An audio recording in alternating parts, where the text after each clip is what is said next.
Little promo making here. TCL Something. GR. Yeah. Let's go. Can't wait. Oh, wow.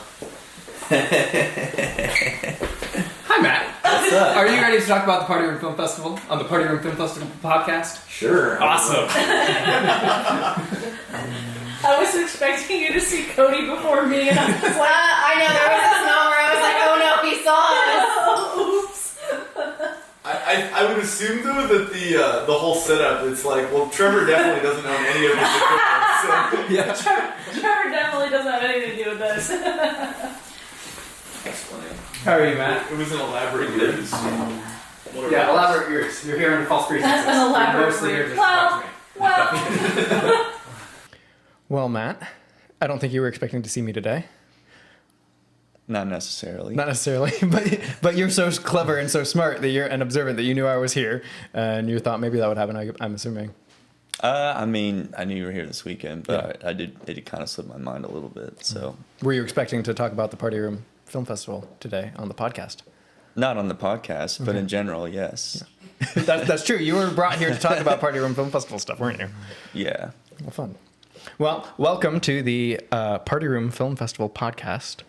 Third year for year 4, going into year 5 of the Party Room Film Festival, which is very exciting. Yeah. That we've been doing this for 5 years. I also realized when I did the first episode with Tanner that, what's up? we're looking at like the microphone distance for Matt. Is you can see the readings. I didn't know if it should be a little, because this one's got such a low. Yeah, he's good. Good? Yeah, he's good. I'm keeping an eye on the stuff. Yeah, I was gonna say you can see the meter. I Yep. just want to make sure. Thank you. 1, 2, 3, 4, Yeah, 5, you're good. 6. Just fix that post. That's your motto. Yeah, that's especially with audio. I mean, audio is really easy to fix and post, isn't it? Yeah. Oh, it's the easiest to fix and post. I'm sure that you dealt with some of that this year.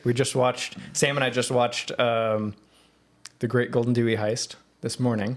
What exists of it anyway? What exists of it online at this point. I'm really excited to talk to you more about that and see what your vision was for that. Mm-hmm. We're all sad that you weren't able to get it to completion, but at least you submitted it better than I did in year 2. Something's better than nothing. Something's better than nothing for sure. Anyway, welcome to the Party Room Film Festival podcast. And my guest today is the wonderful director of things like Thrice the Stice, Golden Dewey winning film Bargain Batman, and most recently, The Great Golden Dewey Heist. Area 50 Love Award winning. Oh, Area 50 Love. I wasn't paying attention very closely. I couldn't remember all the awards that everybody won. That's right. So that is quite an honor. We have the original inception of that name in the room right now watching, Trevor Smith, who directed Area 50 Love. Thank you, Trevor. Hello. So we'll start with that. What does that award mean to you? It means I didn't get my film completed. Well, that's accurate. So let's start. I'm going around and catching up with everybody in person this year for the podcast. And so since we've not seen each other much other than Party Room since college, and I realized that for most everyone, and I think you now too, we've known each other for about 10 years. Mm-hmm. About half of that's now been with the Party Room Film Festival That's crazy to think about it. Right? I didn't really think about that until now, but yeah, It's been 10 years, and we're all around 30 years old, so that's like a third of our lives that we've known each other and been making films together in some capacity. That's awesome. And so that's really, really cool. And the fact that we're continuing to do this after graduating like 6 years ago or so, Yeah. like that's really, really cool. So I wanted to catch up with people a little bit and see how things are going on in your life beyond the festival. So what are you doing these days? I know you work at a TV station. I can't remember which one. And what kind of things are you doing? I work at KET, Kentucky Educational Television. It's based out of Lexington, Kentucky. It has 2 other studios in Louisville and Frankfurt, but the main one's in Lexington, and that's where I work. So I'm a videographer there. Okay. So my primary responsibilities are there's a couple different talk shows that they shoot live on Mondays and Fridays, so I'm often a cam op for those. Okay. And then I'll also do field shoots, which most of that is for a show called Kentucky Life, which is like a magazine show. It basically just highlights interesting people and places throughout the Commonwealth of Kentucky. That's really so cool. In any given week, I might go to Western Kentucky, I might go to like Bowling Green or Elizabethtown or somewhere, or I might go to Eastern Kentucky, I might go to like Ashland, and just talk to people and shoot footage, interviews, just it's pretty interesting getting to do all that. It's really cool. I learned That's a lot really about, cool. A lot about Kentucky that I didn't previously know. I bet. You've lived in Kentucky for a long time, haven't you? No, I've lived where in are you- Kentucky for 5 years. Okay. Not counting Asbury, because if you count Asbury, it's more than that. But Okay. For some reason, I thought you grew up in, your family was from Kentucky. my dad's from Lexington. My Okay. mom is from Indiana. Gotcha. But then I'm from Cincinnati, Greater Cincinnati. Oh, really? Okay. Yeah. I somehow did not catch that. I just thought you were a Bengals fan because the Bengals are pretty cool. Well, no, I'm I'm a Bengals fan because that's the local team that I grew up with. Because Okay. I've still, to this day, as this podcast is being recorded, I've spent more time in Ohio than any other state. Okay. Somehow I did not realize that. And I'm not entirely sure why. I mean, to Well, be I fair, don't know if we've ever really specifically we never talked really about it talked before. a whole lot. But I'm excited to get to know you more at this. Yeah. And I love the podcast. Like Andrew and I talk more regularly now than we ever did in college. It is and kind of interesting. It's interesting how Yeah. like I'm excited to have that friendship more No, now. I think it's great. And all the guys I connect with a little Yeah. bit in a I think- different fashion than we I did in love it. college. It's awesome. It is so much fun. That's really cool. So what kind of beyond that, like cool things about Kentucky show? What's like the majority of KET's content? Like what are they producing? They're not a news. They don't do news, do they? They're a PBS affiliate. It's the state okay. PBS affiliate. So most of the stuff that they air is actually like PBS produced stuff. Yeah. But then they have their own stuff that they produce and air. So like there's a couple different talk shows. There's Kentucky Tonight on Mondays, and then there's Comment on Kentucky on Fridays. Okay. They also have another show.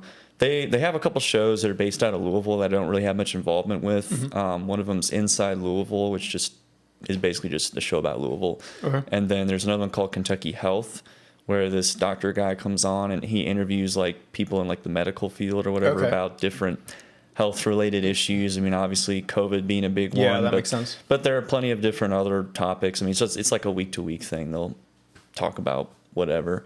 That's really and cool. then they have every now and then they'll host like forums, like that just basically they'll bring a bunch of panelists on to discuss different issues that affect Kentuckians. Like I think one of the recent ones had something to do with like education.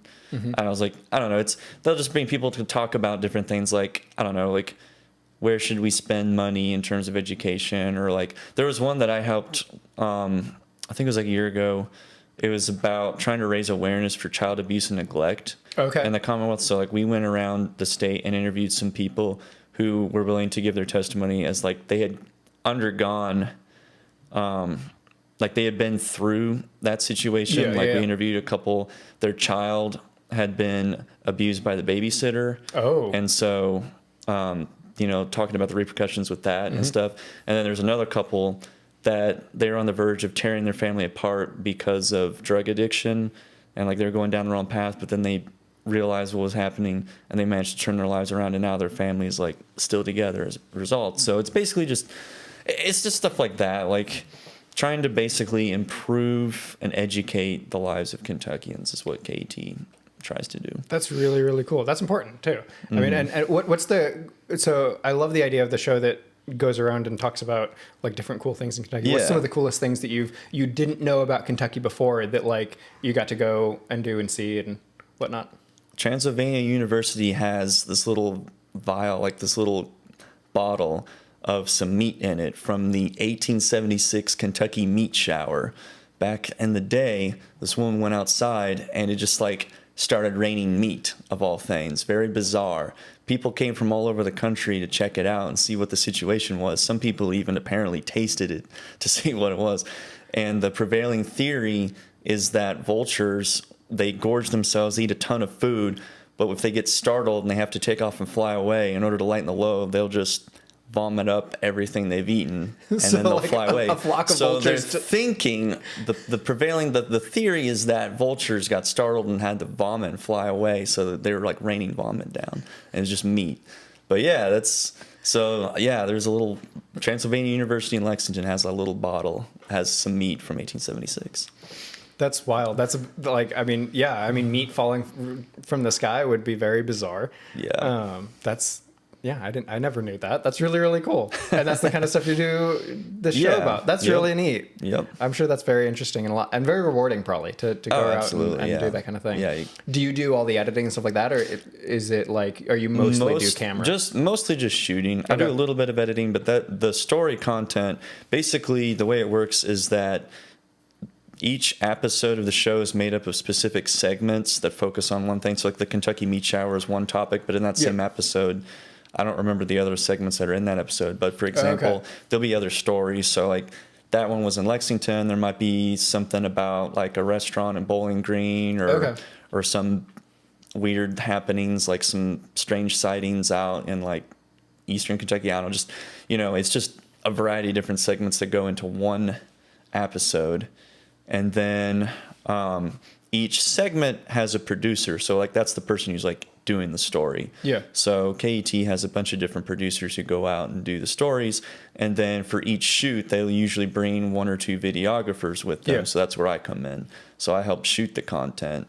And then at the end of the episode, when they run the end credits, they have these things called Kentucky Life Moments, which is basically just B-roll footage of like a scenic lake or like a museum. Something that's cool in Kentucky. Just something to play the credits over. Yeah. So I have produced some of those things. I've done a couple of Kentucky Life Moments where I'll just go out, I'll just pull out a camera, shoot some B-roll, and go back and edit it and then send it off for approval. Awesome. So that's not like anything particularly complicated, but I have done that.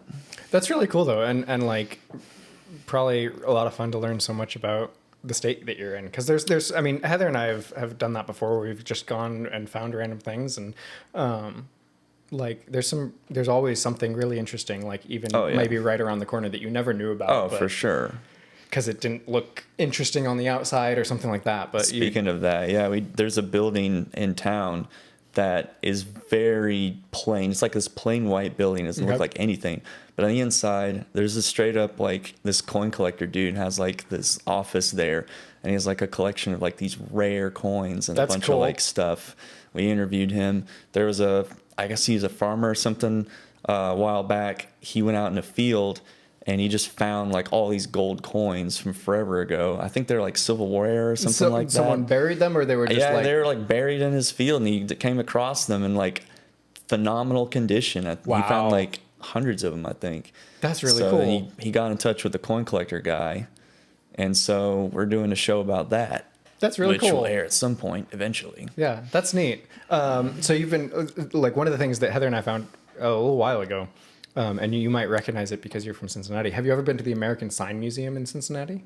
I don't think so. Okay, it's if you go back to visit family or something. Oh, I've heard of. Okay, yeah, I know what you're talking about. Sign Museum is so cool. I've not been there, but yeah, that's. They have like, they go through like the history of like the hand painted like gold filigree signs from like the 1800s and stuff like that, all the way like through neon. They actually have a working neon shop in the sign museum that's attached to it, and you can see guys like bending glass and like either repairing old neon signs or making new neon signs for customers, and it's just really, really cool. But like, it's just down in a corner, and it's got a big old Arby's sign outside of it, but like you wouldn't know what it is unless you looked it up online somehow.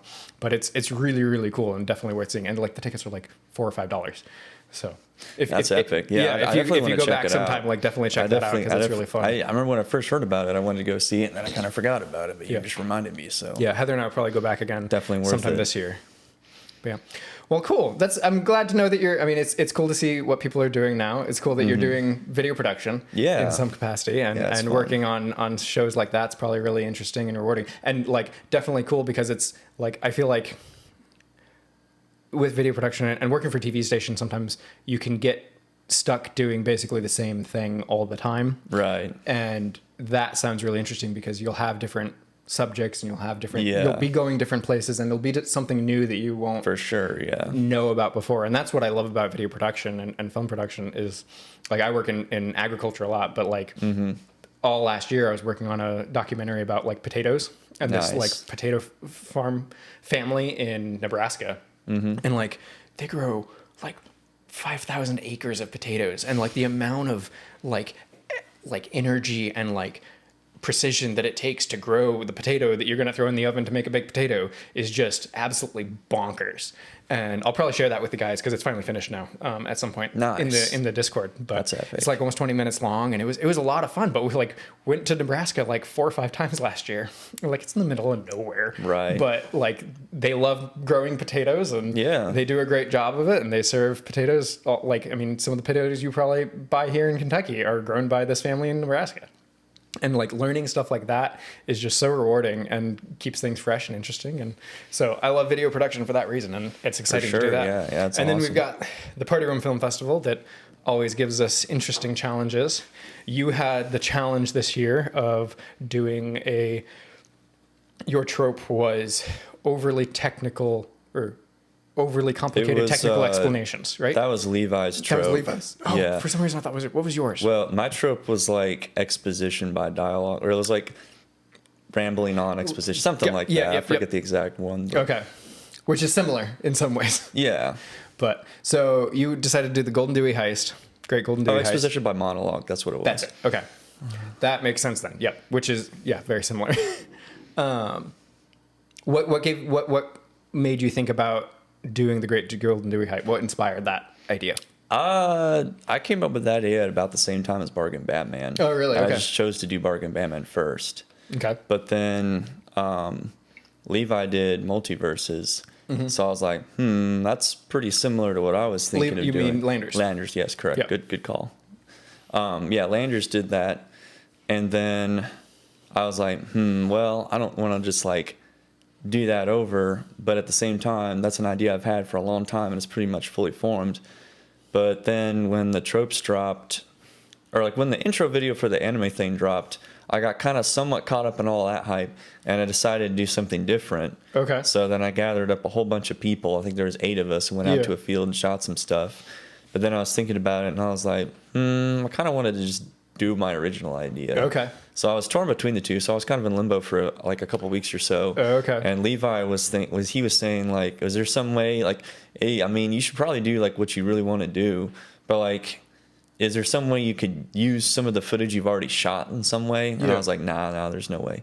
And then I thought about it. I was like, no, actually, there is a way I can incorporate that. And that's the stuff you shot is like the multiple guys, like Sam and Zach and guys in the field towards the end. It's like the film that's not been made yet. Exactly, yeah. Okay. I was like, oh, well, like the whole premise is them like traveling into past party room films, but what if they travel into a future party room film and that happens to be the stuff that I've shot? So do you think you will make that future party room film at any point? If you're available, because I cast you as one of the mains in that, so as long as you have like a weekend you can come act in it, then yes, that will happen. We're trying this year to make like I'm doing this, trying to make the rounds and going to see everybody, and so I also want to be more available for party room films this year as well. Sweet. Although it's probably going to be at least another like 2-3 years before I make it, because I have a couple different ideas I'm going to go with this year. Okay. But when possibly next year I might need you. Okay, so if you have an idea for this coming year, what is something that the council could decide, whether prop or line or rules, that would throw off your idea? Not really much. Not really? Okay. I can pretty much adapt it to anything they could throw at me. Nice. Good. I mean, within reason. I mean, if they go like way off the rails and I don't know, like if they would have to fundamentally change the essence of Party Room Film Festival. Okay. Like they would have to do something that they'd have to really change the whole dynamic of how generally the party room works for me to not be able to do my idea. Okay, cool. Now, at the end of Great Golden Dewey Heist, we see the blue Stice show up and take the Dewey or something, right? Yeah. Is there a continuation in your mind of the Great Golden Dewey Heist that we might see at some point, or is it just kind of, you probably not going to make that was just kind of a fun cliffhanger to leave it on? Or do you think there might be more down the way? You know, if there's one thing that Hollywood has taught me is that anything can have a sequel. If you ever run out of ideas and you need like some quick cash, you can always dip back into the well. You are not wrong by any means. It's definitely not something that I won't deny. I won't say there's any current plan to have a sequel, but it's definitely The book is over, but not closed. correct. Okay. Yeah, there's always possibilities. Although I wouldn't necessarily count on that happening anytime soon, because where I know at least I've heard people talk about the lack of ideas for party room stuff. If there's one person who never has that problem, it's me. I always have too many ideas. That's what Sam was saying that the other day. Or no, not Sam. Trevor said that yesterday when we talked. And he was saying that he had an idea of maybe I should just write down all of my... Was that you or Sam? That was Sam. Okay. Yeah, it was Trevor. He was like, I should just write down, once I have 14, give them to the council and have the council just draw them and assign them to everybody Pick a randomly. random one. So that everybody has to do something different. That's funny.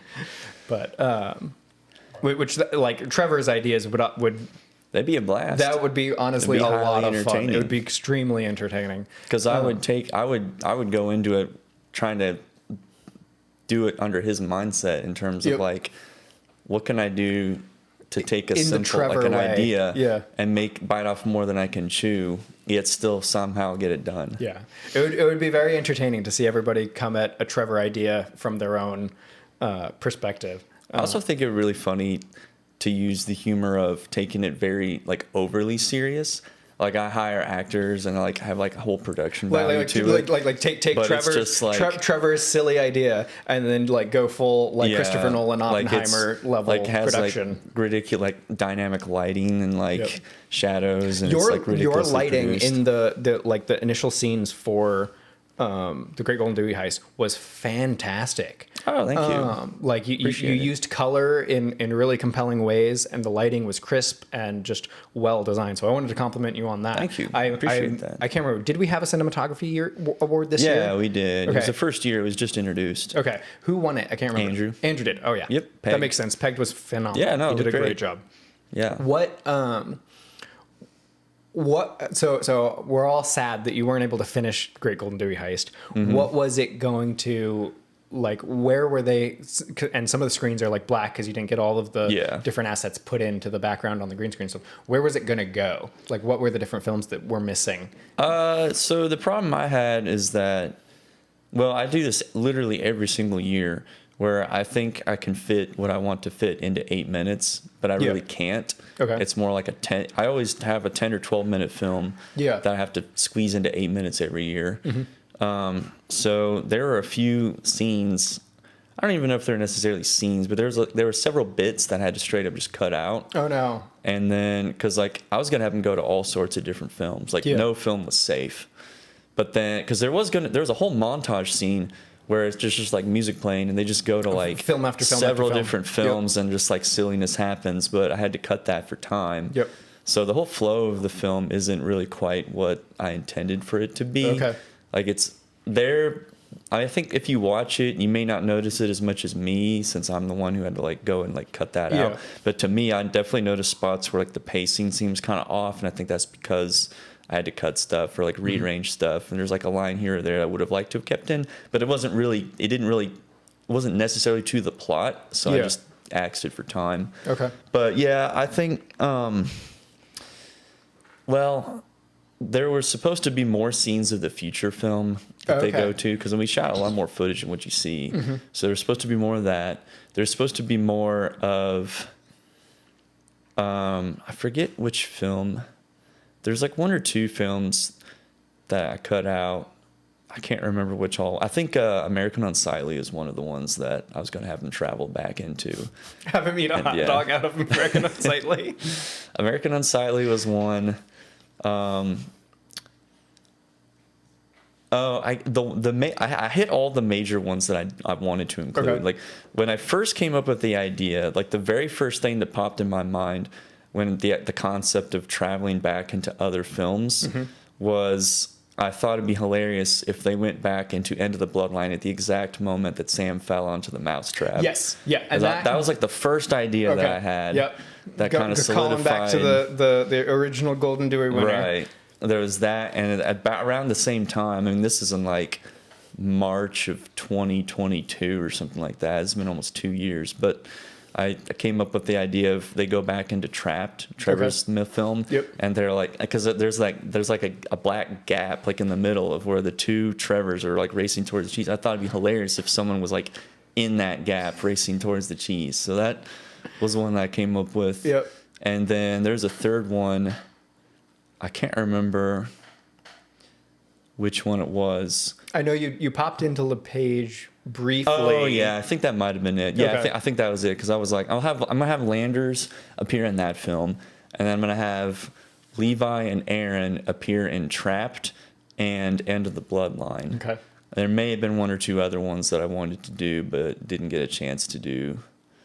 It's been a while since I've even watched the movie. I barely even remember like what I did, but yeah. No, I love the concept, and I am impressed that you were able to get a hold of Landers long enough to. I tried hard, man. I bugged him over and over again. I might borrow your skill at that because I'm gonna hopefully try to track down Landers for the podcast, but I have no idea if I will be successful.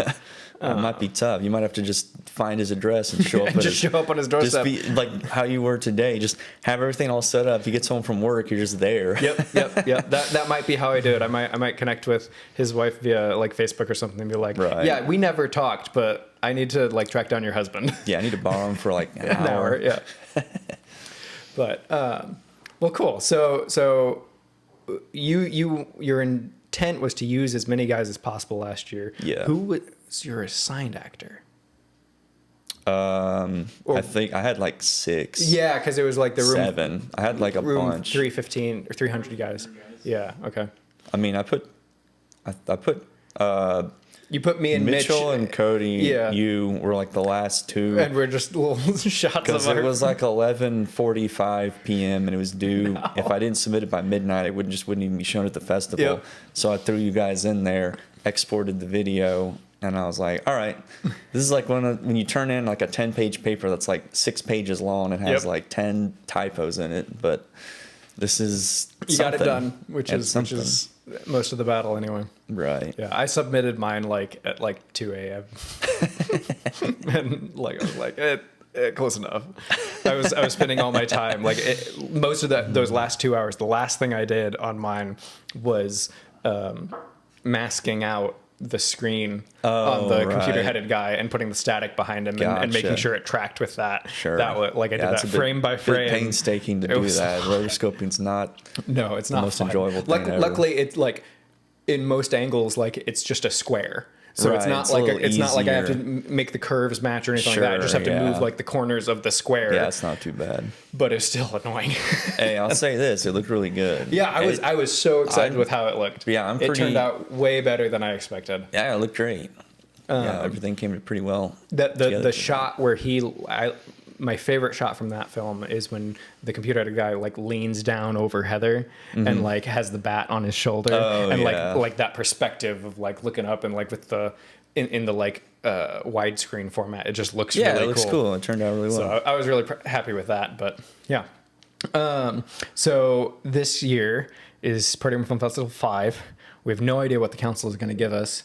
I'm sure they'll do something creative for the 5th anniversary of it. What are you looking forward to in year 5, and any ideas that you have that you want to do that you can tell me loosely, or even more specifically, what are you looking forward to?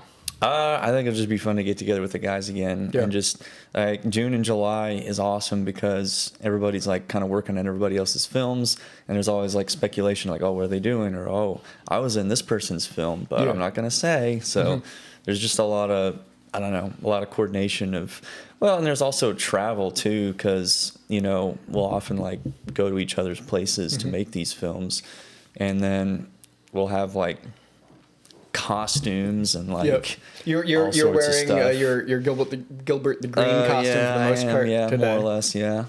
How was it shooting with Tanner? Or I guess you probably shot that remotely. I just did it in front of my green screen at home, which is kind of funny because I warned him last year. He's like, "Yeah, can you shoot this in front of a green screen?" And I was like, "Well, I'm gonna be wearing green.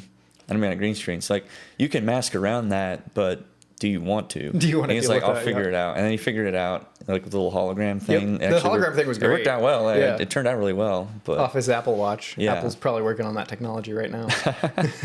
yeah, it was good. I don't know. I like being in people's films. What kind of pizza were you eating? I don't know. Pepperoni, I think. Okay. I have no clue where it came from. Gotcha. It might have been, I think the first year that I did it, Chronicles of Light book 4 or whatever, like the first one he did, it was just one of those little microwavable deep dish ones that you can, I think it was like Red Baron or something like that. Yeah. And then last year it was probably some Papa John's, Pizza Hut,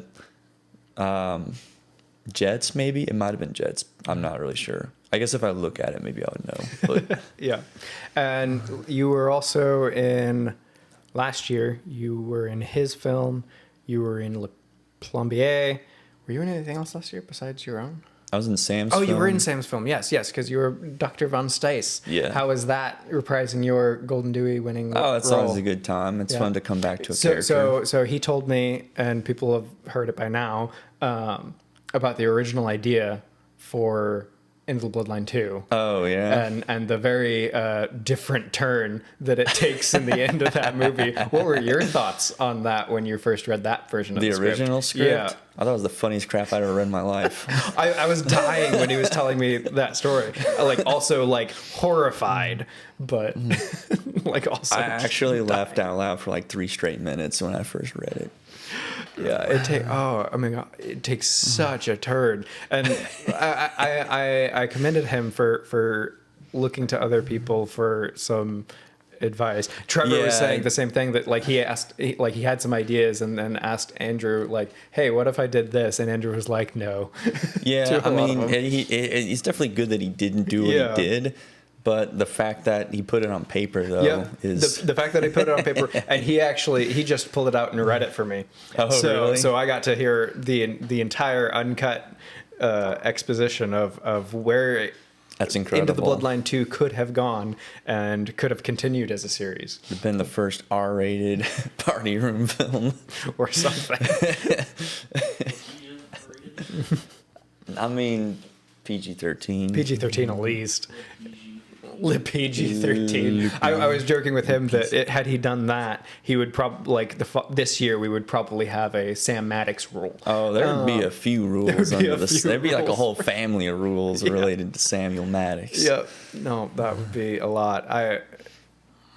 It was also interesting to hear that Ellen was willing, but very much not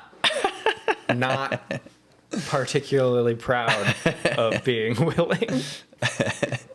But no, that would have been a lot of fun. But I'm glad he didn't make it. I really liked Into the Bloodline that he did make. Yeah. Now, he said that he kicked Dr. Von Stice in the balls so hard that Dr. Von Stice died. Is that your understanding of the film? Well, he collapses down, and then he's kind of,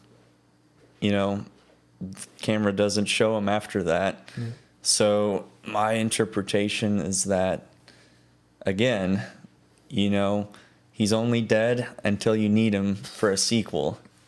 So, going for the what is it? The ninth movie of Star Wars where they bring back Emperor Palpatine? Somehow Dr. Von Stice returned. I haven't even seen that movie, and I'm disappointed in them. Oh, you haven't seen it? Honestly, wow. the last Star Wars movie that too pure. The last Star Wars movie that I saw, actually, the last Star Wars anything that I saw. I haven't watched Mandalorian either. The last Star Wars anything I saw was Rogue One. Well, and I enjoyed Rogue One a lot. Rogue One was great. For you, they never actually made anything after that. So you're correct. Yep, we are living in a timeline where nothing exists beyond Rogue One. It's kind of wild. That was the last Star Wars material. Yeah, we haven't had anything released for so long. Yeah.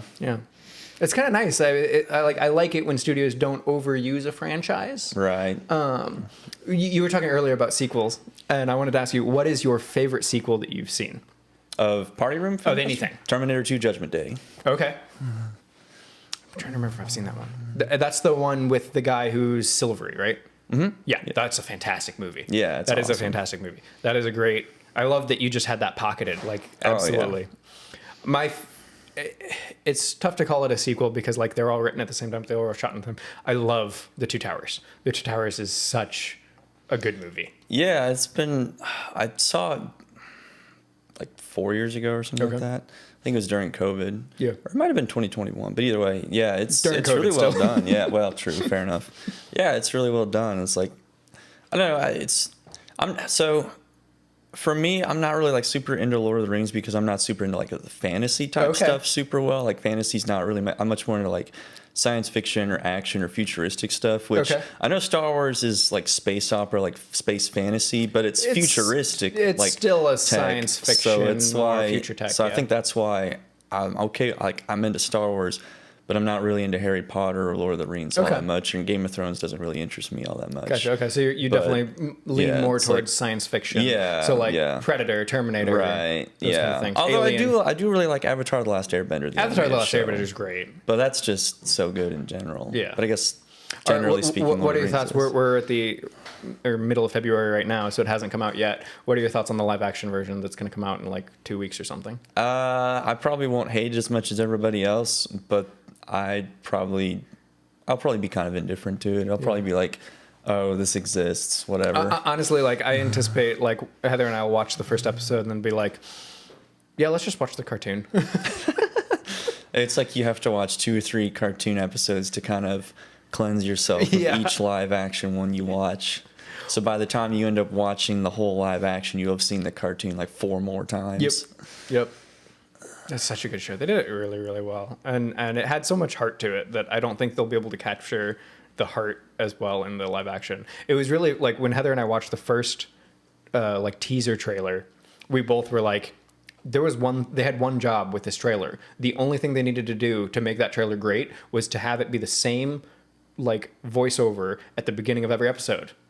Mm-hmm. And then the Fire Nation attacked. Like you start like just use that voiceover for that teaser trailer and it's great. Everybody would be excited about that. But like Right. instead they did something completely different and it's like, okay. Yay. It's still interesting to this day, with the prevalence of social media and how easy it is to access public opinion, that people still don't give the public what they want. Right. Like, And I mean, I feel like so often it just has to come down to somebody is prideful and they're like, no, I know the way this should go. I guess, yeah. And- I and- guess it's like a lot of factors because you have the writers and the directors. You have they have the creative minds, but then you have like the studio executives. I mean, there's obviously a lot of layers to it, and Yeah. everybody kind of has their own idea of how it should go. And Which is- oftentimes, the people making the final say are the ones who are contradictory to like the general population. Yep. Which is why Party Room Once. is so great because we don't have any of that. No, not at all. No, we just get to No. make the films we want to make. Yep. Except for Sam, who asked other people and rightfully Well, made a he good did that decision. to himself. Correct. Because he made a bet that was. I don't know why he would make that bet because he definitely wasn't going to win. Correct. Yes, I am excited to give him his script here.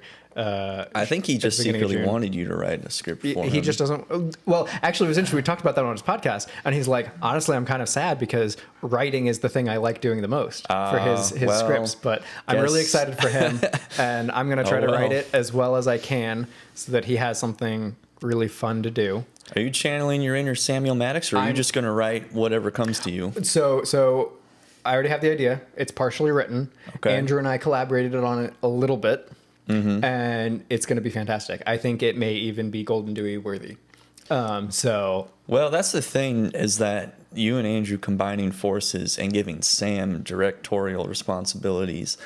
If there was an idea that could win a Golden Dewey, I don't even know what the idea is, but I just kind of I would tell you assume- the idea and then just cut this section out. But Sam is unfortunately No, watching. I don't even want to know. Okay. I'd rather just watch it and know nothing. I think you will appreciate it. Going into it blind is always Really, better. really well. I think you and a bunch of other people will really appreciate I'm excited that. for He's it. going to have to make some decisions, I think, that are going to be challenging for him. He may have to do some things that he doesn't really want to, Oh, well. that aren't his preference. But I guess think that's that, just going to help him grow as a I think director. that'll huh? just help him grow as a director and as a person. Yeah, the So- Party Room, it's more than just a cheesy little film festival. Yep. These are team building, like life building exercises. Oh, absolutely. Like, I do. I mean, we both do video production for our jobs, so we're doing it every day. But like, we get into party room, and like, I'll start trying to edit something, and it's like, oh wait, this is something that I never use otherwise. But like, I need to learn this skill so that I can do this thing that I want to do in party room. Like the speed lines for like the that I did for this last one. I was like, oh, I got to learn how to do that, and it was cool. And now I know how to do that, and I'll be able to do it again sometime. There you go. I don't know if I'll ever need to use that for farming, but Hey, you it's never fun, know. regardless. You never know. Actually, no, I did, because I used the same kind of concept we didn't end up using it, but I was trying to make an image that was like speed, like how fast this this product helps make farming go faster. Okay. Because like faster speed, go faster, do Sure, more yeah, was makes like sense. this tagline for this product.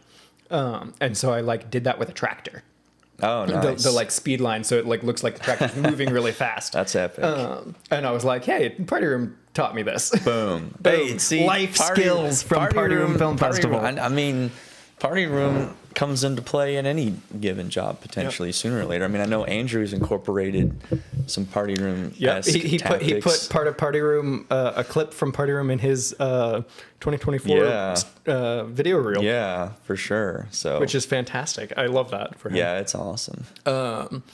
And I just can't wait for the point when, like, in 5 years, when it's big enough, people will recognize it, and we can put it on our resume, like Golden Dewey winner from worked on Andrew King's film 2022 or something like that. So, Bargain Batman was your last Golden Dewey winning film. You came into last year as the reigning champion. Unfortunately, weren't able to keep that. Are you striving for your Golden Dewey this year? Do you think you have a Golden Dewey idea? I don't know if I've talked about this on the podcast before, but I feel like I've talked to this individually with people here and there. My general philosophy each year when it comes to Party Room is I don't really go into it with the mindset of winning the Golden Dewey. I go into it with the mindset of I'm going to make the film that I want to make that I think is funny. Okay. And I think that there's enough of an overlap. Like, my humor is appreciated enough by the group, even if it's not like one-to-one, it's at least appreciated enough that people will like my film if I like it. Yeah. So that's a good way to do it. That's basically just how I approach each year. So while I don't know that I would say that my idea that I want to do this year is Golden Dewey worthy or not, because the other thing that I think of in terms of Golden Dewey winning is that any idea really could be a Golden Dewey idea if you execute it well enough. And it doesn't even have to be a good idea. It just has to be funny enough in that specific moment at that specific time to resonate with the specific audience to where they will just happen to vote for that over the others. I don't think if you asked anyone if the original Into the Bloodline was a good idea, especially Ellen, I don't think Ellen would consider it a good idea. It was certainly a winner, though. Yeah, exactly. And it hit the audience in the right spot, the right time, and became lightning in a bottle. Made history. Sometimes that's all you need. Is you just need that one gimmick that just triggers enough laughter. Boom, you get the votes. Yep. My favorite dark horse moment of the Party Room Film Festival, and it didn't win because it was late, was Girlfriend is a Scream came out of nowhere. Yeah, Levi's first year, and just knocked it out of the park. Had great everybody film. laughing, and that was a great moment from Party Room Film Festival 3. Absolutely. So, looking forward to this year, who do you want to work with most this year that you might not have been able to work with yet, or who are you hoping to maybe get as your actor? As far as my actor is concerned, I don't know if I should say who I want to have. Because then the council might be mean and not give it to you. Well, and it's not so much that as it is I don't really want to say. Okay, that's fair. In terms of in the interest of secrecy, in the interest of surprises. Absolutely. But also, I forget what I was going to say. I think in terms of who I want to work for, I think, I like working with anybody. Yep. Like, all of them are fun to work with. So there's not necessarily one in particular, but I know I got booed heavily by Jacob last year when I gave that same answer. So I'll say, I mean, it's always fun to work. I'm not like Jacob. I'm not trying to get any beef. I'm not trying to make anybody call out people or get in any rivalries. Yeah, I'm just here to talk with you and have a good time. That's enjoyable, but it's also enjoyable to call people out. Okay, who do you want to call out? Conflict and Go drama. ahead. No, I think it's always fun to work on Trevor films because you never know what's going to happen. You know, something wild and out there is going to happen. I've been wanting to work with Trevor, and I'm so glad that he's in Kentucky now. And so awesome. Heather even got to work on Trevor's film last year. That's You true. were on Trevor's film last year. I was. I was talking to him yesterday about how he had the one of the tallest, if not the tallest. I don't know exactly everybody's heights. Like person in Party Room Film Festival be the shortest small character in his film. It's a great character, man. It is a great what can character. I say? Yeah. The son, played by Small Matt. It's Small legendary. Matt in- SMOL. Yep, Small Matt in the credits. As far as people that I'd like to work with that I haven't worked with before, or at least I'm pretty sure I've worked with everybody in some capacity at this point, but I don't know if I've ever been like significantly involved in any of their productions. I think it'd be really fun to be involved in an Andrew production or a Paul production. Yeah. I was going to be in Paul's film last year, but then a KET video shoot I was on ran late, so I wasn't able to make it out to the shoot in time, unfortunately. But Paul's films always look great. I loved Sir Sam. Sir Sam was so much awesome. fun. Yeah. And Trevor. Oh, we didn't talk about Sir Sam at all on your podcast, and I'm sad about that. Yep. Yeah. We'll save that for Paul. But that was a lot of fun to do. See that. Yeah, Paul films are good. You know, like they're just like there's something just really wholesome about being on a Paul film. I feel like I don't know. I just Reverend Paul. I don't know. Well, I mean, I don't know. It just has like a fun, just the way he operates his sets and stuff, and just I don't know. There's something about it. Just I really like it. I've always loved working with Paul. Paul was my cinematographer for God, Todd, and the Devil. Yeah, that's true. He edited God, Todd, and the Devil as well. That like I remember doing we had God, Todd, and the Devil. The original cut of it was 20 minutes long. That's long. It was long. That's long by Matt Stice standards, ladies and gentlemen. The original cut to the script was 20 minutes long, and so like we cut it down and got it to about 12.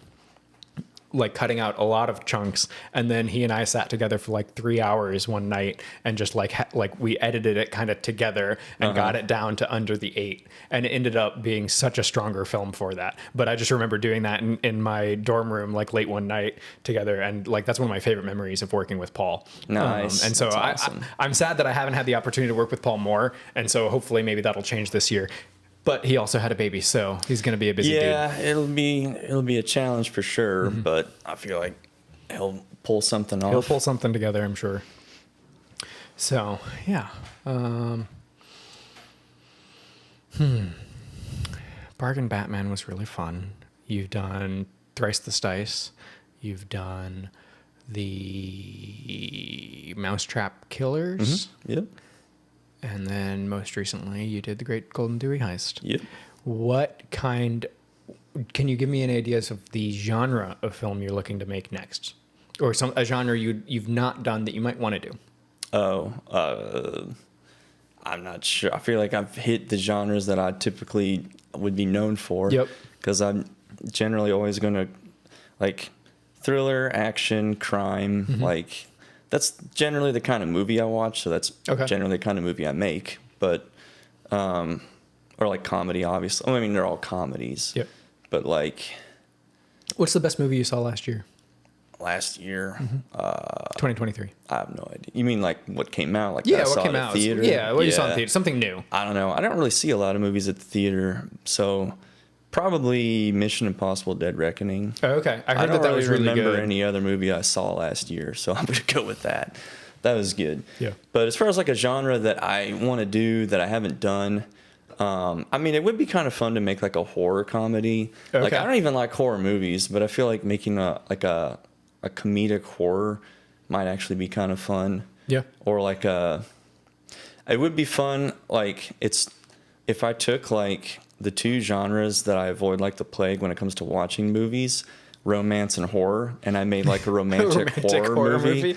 I don't even know if there's like if I like somehow did that in party room context, I think there's a lot of potential. Someone who like does not really watch these genres makes a film, but it's party room using party room people. I just feel like that could have potential for something there. That could be really fun, and like your ignorance to those genres right. would lend a very interesting perspective on that amalgamation. It would be like just so over the top. Yeah. But it'd also be like, has this person even watched these films? I mean, everybody more or less knows the tropes. Knows the tropes of because it would be like that, I would probably do it as if it were like a Hallmark Christmas movie, but it would be like a horror movie, like a Blumhouse made if Blumhouse made a Hallmark Christmas movie. And then so I would tell my actors, which would probably be like, I mean, it would just be the nerds. Mm-hmm. I would just pretend you're in a Hallmark monster movie, and we're just gonna see what happens. Hallmark monster movie, that could be really fun. Kaiju or something like that. Get Godzilla in there. Well, I could bring Jacob in for his kaiju expertise with the beast he brought in from another dimension. I could bring Sam in. He's got some romance experience and the bloodline. What was the name of that film? Because it was How Not to Find Food in the Wild. Right. It's really funny because it was made during a literal fever dream. Yeah, that's pretty I keep incredible. thinking about like in my mind that film is called Jacob McGlone Fever Dream. Yeah, but that's his previous the other one. the other one that he made. But no, I'm excited to see what Jacob comes up with. I'm hoping he's not sick this year, and is able to make something really fun. He turned in a pretty solid flick last. He did. I think my opinion on last year's flick is that it was a little bit overlooked because there was like, the other films like Pegged or Tick Tick that got a lot of attention. It aired very early in the festival, so I think it got forgotten by the end of it. His film was pretty solid. It had like a really funny fight scene, action scene. Yep. But I don't know. I don't know that it really got necessarily the attention that it could have. Yeah, that's one thing we were talking in one of the other episodes about. Andrew doing all the analytics that he did earlier this year or at the end of last year. The data for like voting, and stuff, voting top on 10. All the different films that we've had. And I'd be interested to see that same data, like if we revisited that, like right before this year's Party Room Film Festival, because I feel like year 3 gets a lot of extra love because we've been talking about those films for more than a year, and a lot of us have rewatched some, if not all of them. But like I know, like until I started doing the podcast, I hadn't watched any of. So you're thinking once like they soak in a little. Once they soak in a little, once part of year 4 films soak in a little bit more, people have the chance to watch them again. Then year 4 might be more ranked revered, more highly than it was. Okay. In December. Interesting. Just because we haven't had as much time to talk about them. Yeah, the podcast episodes haven't come out where we're talking about them constantly. Stuff like that. And so I think that it might, like after the podcast comes out, after we've had some time to review them and think about them more, because like when that came out, I know I hadn't watched any of year 4's films again. Right. I'd only seen them the one time during the festival. Sure. So, but like Perfect is so good. Josiah just does a good job with that. We talked about Rex Morandum. Your film even is really cool to watch again, especially like the intro that you did, like the first part with the lighting is just so good. The most complete part of the whole thing. It is the most complete part of the whole thing. But like the idea and like your execution, the direction you were headed was such a fun direction. And I wish we had the finished version of it. There'll be a finished version at some point. Eventually, the director's cut. If I ever get around to it. Problem is I have too many projects that I'm trying to edit plus work, so it's like. At some point eventually. But I don't know when that'll be. Yep. Maybe it'll be for like the 5th year anniversary of the film. You'll release the full version. So in 5 years. Yeah, I could see that, but I would hopefully, I think it would be kind of fun. I mean, I don't know that I'll have the motivation to do this, but it would be cool for me to have it ready before this year's festival. So like when people get together like the day before the festival or even like the day of the festival and we're just hanging out on the property, maybe we can watch that like the full cut. I've been thinking about that too, and doing for some year doing an extra film so that I can, make up for the lost year? my missed year too. That'd be fun. That'd be cool. So I've thought about just coming up with an idea to do for that year. Let's drop a little bonus content. Drop a little bit of bonus content or something. Go. So, yeah, I'm really excited for this year. I love that we get together at Zach's parents' place every year. Yeah, that's fantastic. And I'm sad that we weren't able to be there last year, but we're definitely like have it booked on our calendar already. It's like anybody who wants to do anything over Labor Day, you can't because we're busy. We're going to Indiana. We're going to hang out with friends and we're going to watch some crazy, funny, silly films. Yeah, it'll be epic. It'll be so much fun. And so if you have any need for actors or anything like that, I'm willing. Heather's always willing. Epic. And let's make something happen again this year. Let's do it. I'm so excited.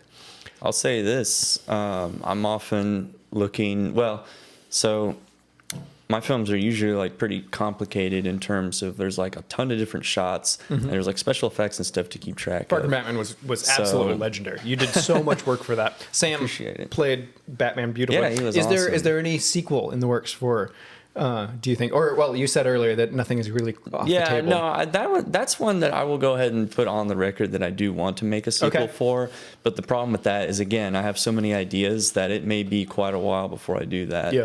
And we need like a winter and a summer Party Room Film Festival. Yeah, just about. Just to get through all your ideas. I don't know. Like, it would be fun to do a sequel to that, but we'll see what happens down the road. Yep. But anyway, back to what I was saying. With all the effects and everything I do, it's always nice to have an AD who can do stuff. Yeah. So I know that Heather is pretty good with ADing. Yeah. So I'm might sure enlist her at some point. I'm sure she'd and I know whenever I do actually ultimately make the film, like the future film that was seen the in anime style film that I was going to originally do. Yep. I need you to be in that because you are the main antagonist. I will be the main antagonist. I will do whatever you need me to do. Yep. It's cool. That's awesome. I'm so excited for all this. Every year is so much fun. My dad was in my film this past year. Yeah. And like he was like, "Well, what do you need me to do?" Because I'm down for anything. Because he just thinks that the fact that we get together every year now and do this, that it's like he's fully supportive of it. And he's like, awesome. if there's a reason you guys can't do it at Zach's parents' place, like you are welcome to come up to the farm and do it. Wow, if you like need anything, like Neat. he's like, I'm willing to help and I'll sponsor in any way I can, help support you guys, keep this thing going because he just thinks it's such a good thing that we get to do this as friends. And the fact that we've been doing it for 5 years already. I mean, like, thank you, Andrew, Jack, and Josiah for like for real putting it together in the beginning and making something happen. Yeah, this is fun. Crazy how much it's grown to where it's like something that we're pretty much. It's almost constantly in the back of our minds year round. Like with the even chat and everything. Absolutely, you got the chat, but then there's also like all the extra stuff, like the podcast, the trading cards. Yep. Like we have like the commercials we run at the beginning of the festival, the filming period, the rules video, which is always like significantly more complicated than it needs to be, but it's heavily worth it. Yep. So yeah, I'm excited for today's Super Bowl Sunday, so I'm excited for Andrew to be able to go full in on the party room now that that's football's true. going to be over. Football's out of Because that's the what way, he keeps so saying in the chat is that he can't focus on party room until football's over. Boom, party room. Well, if you think about it, we're already almost halfway through the second month of the year. We just need to get to the 6th month to start filming. So we got about 3 2/3 months until filming begins. Yep. So that's insane. That's not really that long. Not a lot of time, especially when like everything else going on. You've got jobs to do and family things and all kinds of friends and everything. Absolutely. So I'm just glad that we get to do this as friends and for sure. I'm so glad that we get to do this because like especially through COVID, like not seeing people was hard. Yeah. And now we have a really good excuse to get together and do some goofy things. Like I know like Andrew and I talk more than we did before, like in college and stuff like that. And I think I said that earlier, but it's really cool to do that. And I'm excited to keep getting to know all the guys better and doing more and catching up with them this year and seeing how things are going for them. Absolutely. So.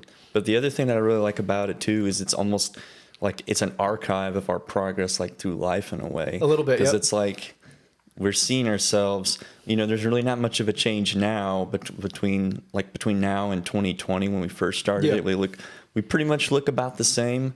But you know, in a few years, it'll be like pretty noticeable when we first started doing it to where we're at that point. Yeah, and it's just building up all the content, like dozens and dozens of videos. Especially with people in the group having kids now. True, yeah, absolutely. August, right? August, is Sam or Mitchell's kid. Yep. So August was briefly in Mitch's film this Yeah, year. And so like for that's sure. something that like It's a new actor. in 5 years, like Mitchell will be able to go back and like see that film Yeah, that he exactly. made, even if it's like he did it last minute and like a day, like for sure. he'll have that forever and see Augie Absolutely. in that moment. And so like as people get older, as the kids get older, like it'll be fun to see how Yeah, it's super sick. like that little bit of awesome. history that comes through every year. And especially with the like, I love, like I showed when it came out, when you shared it middle of last year, the little documentary of the festival itself. Yeah. I shared that with my dad. He was like, this is amazing. Like, I'm so glad you guys do this. And so like that too is going to be exciting too. Are you working on another one for or not? Yeah, Okay. it's in progress. Yeah. Awesome. I'm so excited to see that, even though I wasn't there. And like, that's really cool. And seeing everybody every year and the edits that you put together for like the Beauty of Party Room Film Festival I love doing is a lot of those. fun. So I'm really excited to see all of that again. And I'm excited to see what you guys are doing for the trading cards this year. Cause that's for sure how we got you here, is you were supposed to meet with Trevor and Sam about trading cards. And I'm excited to see what you guys have. I have mine in like top loader sleeves in my Sweet. bedside table, so like they're Boom. always there. So yeah, we gotta bust those out this year. We had people bring them last year, and we didn't even do anything with them. So this year we'll have to actually. I'm gonna have to have you some sign one of games. mine because I have the duplicator space. Oh yeah, you the have the replicator. cloning machine Cloning thing. machine, Yeah, yeah, that's that's cool. it. The Duplicator 3000. Yeah, I've got that. So I want to get you to awesome. sign that. Okay. Yeah, absolutely. I'd love to. Yeah. Well, cool. Thank you so much for being on the Party Room Film Festival podcast. Thank you for having me. And we're just hanging out. Hanging out with my family.